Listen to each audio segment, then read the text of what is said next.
Punch Presentations are proud to present the Proscenium Online Theatre Company's original production of Helt Texas. Don't forget to subscribe, rate and share wherever you get your podcasts. This is Helt Texas, Part 3. You idiot. Holy shit. Get down! I shot someone. Sarah! I don't even know what I was doing. I was so angry and scared. And everything's so confusing. We're all trapped here and it keeps getting colder and colder and no one is coming for us. Torbjørn! You idiot. I was going to shoot. You were aiming it at him! You idiot! My leg. I'm bleeding here. I can apply a tourniquet. Torbjørn, I'm sorry. I am so sorry. Just go away, Arthur.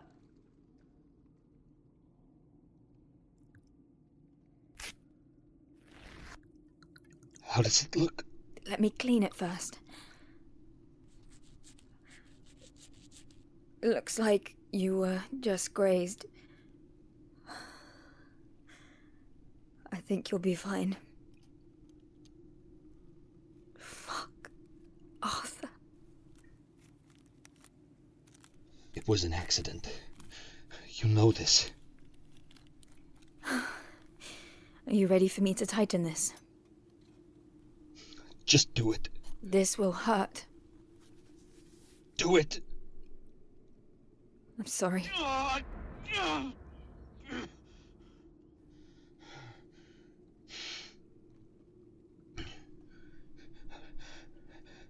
I'm fine.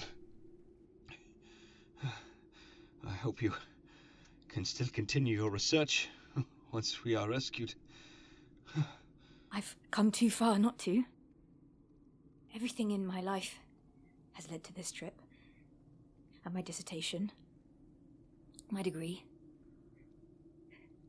I grew up with only my father. He said I could be anything I wanted to be, and I believed him. So I always knew I wanted to be a scientist. I've wanted nothing else. That's why I'm here. Oh, I mean, not here. Now. Of course not. Just so you know, I enjoyed our date.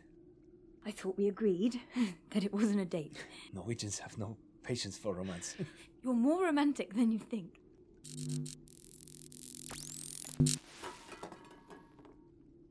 Some chocolate? Please. Thanks for being kind to me. I'm not sure if I really deserve it. We all deserve kindness. And love. You will find yours in time. I hope so. No one earns love. That's a hard lesson to learn. Although it is easy to love Alexei. Alexei would have been the first in his family to receive a university degree. This was the plan, at least. Until I became pregnant and we eloped. Alexei's parents blamed me when he left university. He walked away from a full scholarship. This is embarrassing to say, but I look at Sarah, I see my own failures, to feel envy. Everything must come easy for her. Sarah's a scientist. She works much harder than she has to. I suppose. Appearances can be deceiving. I think I need to talk to Torbjørn. May I? Sure. We're still good, right? Would you like some? It's fine bourbon. I would, but I'm still hoping we get out of here. Oh, I'm so sorry. No worries, we're good. I cannot wait to check out of this hotel. I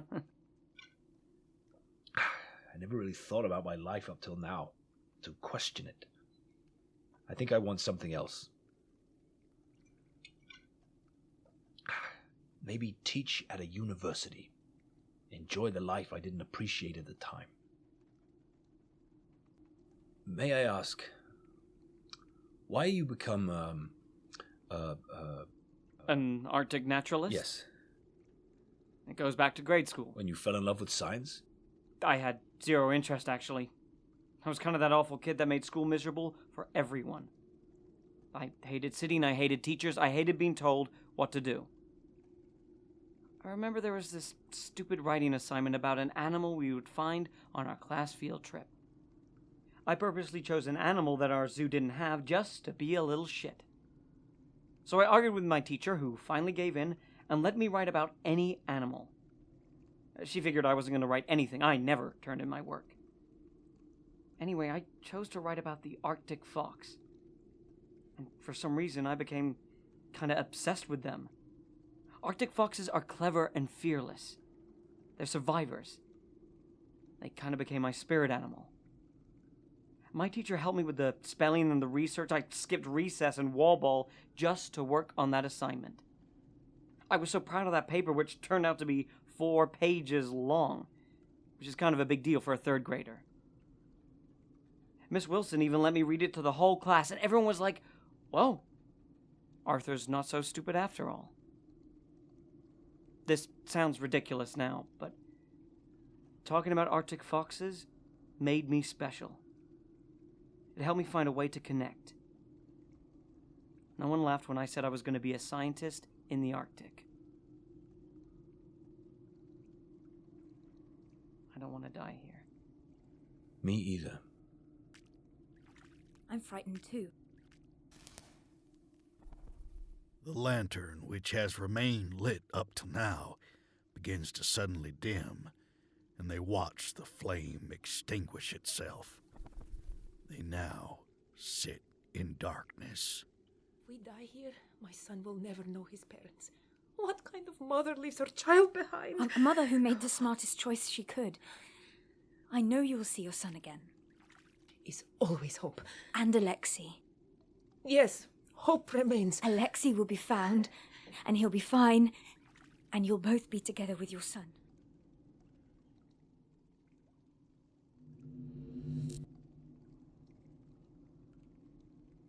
We've been here for almost 38 hours, I think. They must know we are here. Maybe.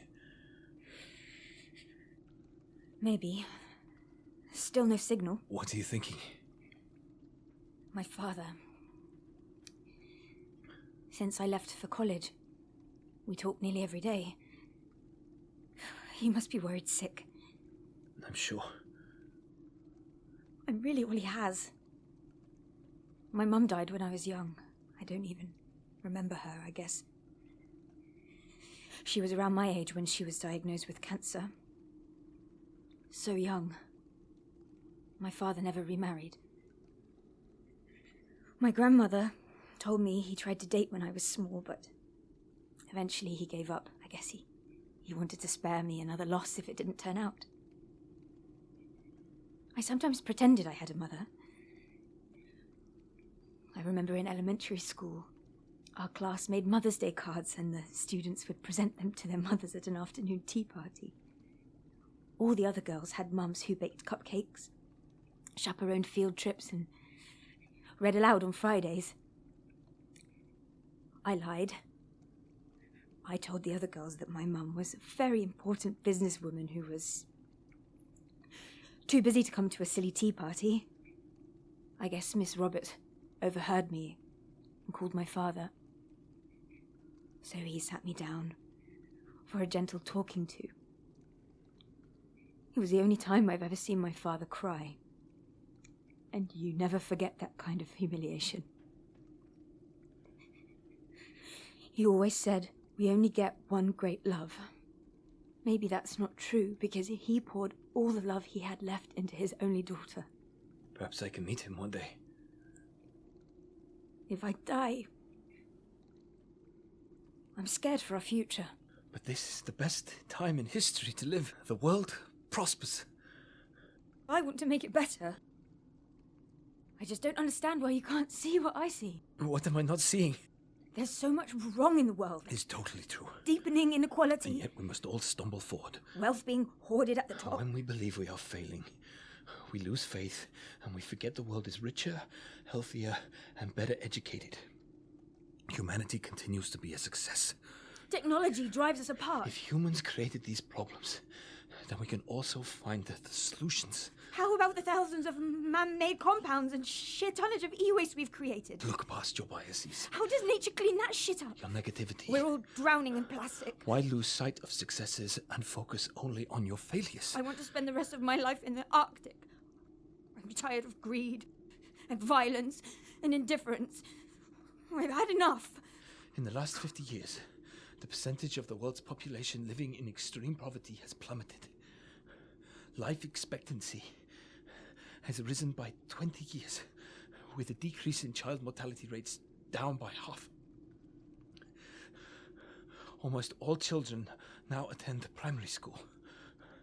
Over 80% of the world is literate. People are working fewer hours but earning more. Despite these setbacks, more countries are adopting democracy. Women are more empowered than any time in history. Sexist, racist, homophobic attitudes persist, yes, but they are less acceptable as we confront them. Coal, nuclear energy, and natural gas are still being used, but they are in decline, while clean energy keeps getting cheaper and more available. The world is getting better every day. These are all facts. Knowable, measurable, quantifiable. You must believe, because it is the right thing to do. Because science is the pursuit of truth. And truth prevails. I hear you. And I hear you.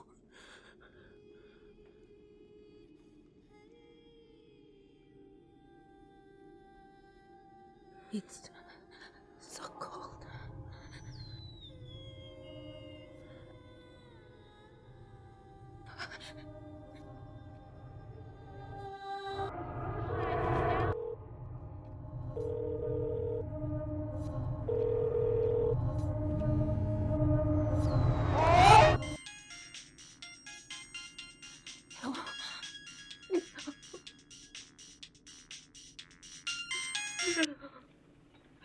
Hello?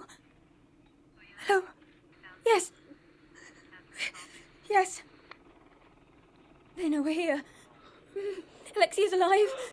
It's gonna be okay.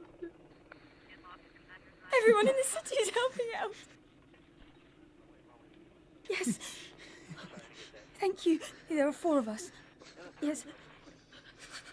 Only one of us is hurt. No. We're freezing, though. It's really cold. Yes. Thank you.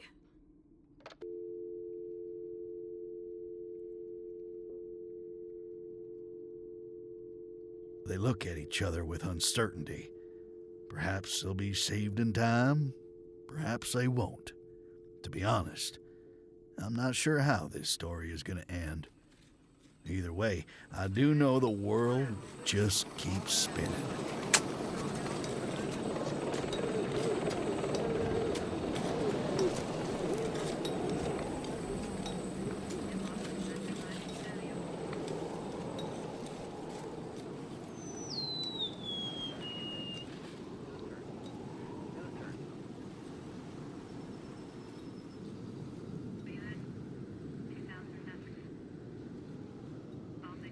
Now, I'm generally not one for poetry, but I remember these lines. The best lack all conviction, while the worst are full of passionate intensity. Surely, some revelation is at hand. So freaking cold.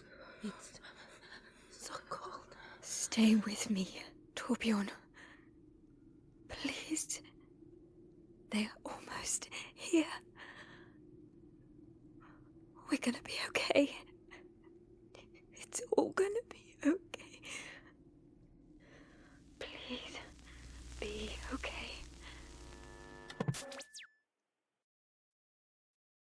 Helt Texas Episode 3 was an original production from the Proscenium Online Theatre Company, sponsored by Punch Presentations. Don't forget to subscribe, rate, and share wherever you get your podcasts.